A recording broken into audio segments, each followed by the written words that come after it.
के ससुराल से कनवाली सोनार से बेच के अइलू चुम्मा बाजार से। माई के ससुराल से कनवाली सोनार से बेच के अइलू चुम्मा बाजार से। झूठो नहीं बोलतानी सोच देखली कन बलिए के गलिए में मोछ देखली। झूठो नहीं बोलतानी सोच देखली कन बलिए के गलिए में मोछ देखली।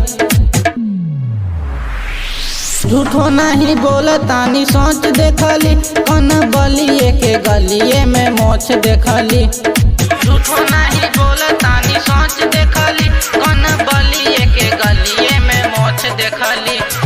डीजे अमित कन बलिए के गलिए में मोछ देखली। कन बलिए के गलिए में मोछ देखली। नया डिजाइन के नया बकन बाली बेच के ले आइल बाड़ी कहतारी महंगा। छौरी के गलिए में मोछ देखली। झूठो नहीं बोलतानी सोच देखली कन बलिए के गलिए में मोछ देखली। झूठो नहीं बोलतानी सोच देखली कन बलिए के गलिए में मोछ देखली। झूठो नहीं बोलतानी सोच देखली कन बलिए के गलिए में मोछ देखली। डीजे अमित अपहर कन बलिए के गलिए में मोछ देखली।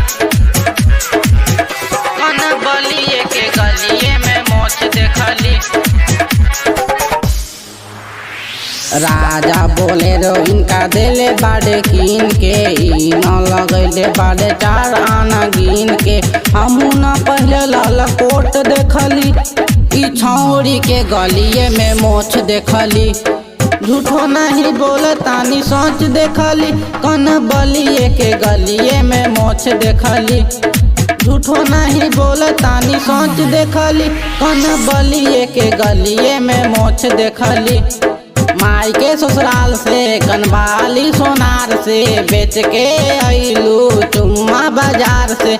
झूठो नहीं बोलतानी सोच देखली कन बलिए के गलिए में मोछ देखली। झूठो नहीं बोलतानी सोच देखली कन बलिए के गलिए में मोछ देखली। कन बलिए के गलिए में मोछ देखली।